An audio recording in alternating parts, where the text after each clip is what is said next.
Let me clarify what I mean by Russia's unused capabilities. I definitely do not mean launching nuclear missiles at Washington or even at London, Paris, or Brussels. On the contrary, I believe that we should act in a way that avoids such possibilities as much as possible and even rules them out entirely. We need to achieve results, and relatively quickly, and of course, as reliably as possible in accomplishing the objectives of the special military operation. So what is preventing us from accomplishing these objectives? I think we all know the answer. What stands in our way is that the collective West has become a de facto participant in the war in Ukraine.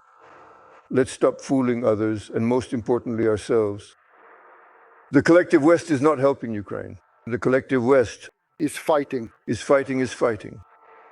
And we absolutely need to make the Western countries fully understand that every single time they deliver another significant batch of weapons to Ukraine, they are undeniably putting themselves at a much greater risk. And unfortunately, it is truly impossible to effectively do this without demonstrating in practical terms, through rigorous combat practice, our unwavering determination to thoroughly defend our vital interests in a cautious, highly selective, but nonetheless an absolutely tough and resolute manner. Where am I wrong? You are absolutely right. I firmly believe that this powerful coalition of the collective West became entirely possible largely thanks to the pervasive sense of absolute impunity that currently exists within the Western world.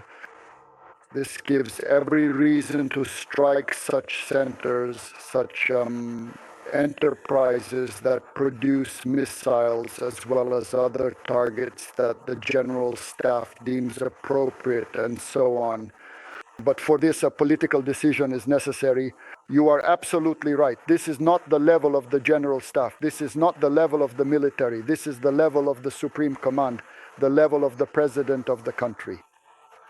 And it is precisely this kind of threat, real and backed by action. Backed by action. Of course, because very serious verbal threats have already been made repeatedly and quite explicitly, leaving no room for doubt. And we have also said here more than once that the resource of verbal interventions has been exhausted. Now, in order to contain the further development of the situation toward a major war, and we are in general, well, let's say, on the path to this major war today, and the momentum is leading precisely toward a major war. If we do not stop this momentum with a strike that shows our adversaries that further escalation could be extremely painful for them, then unfortunately, we may find ourselves on a path that will lead us to the brink of a hot war.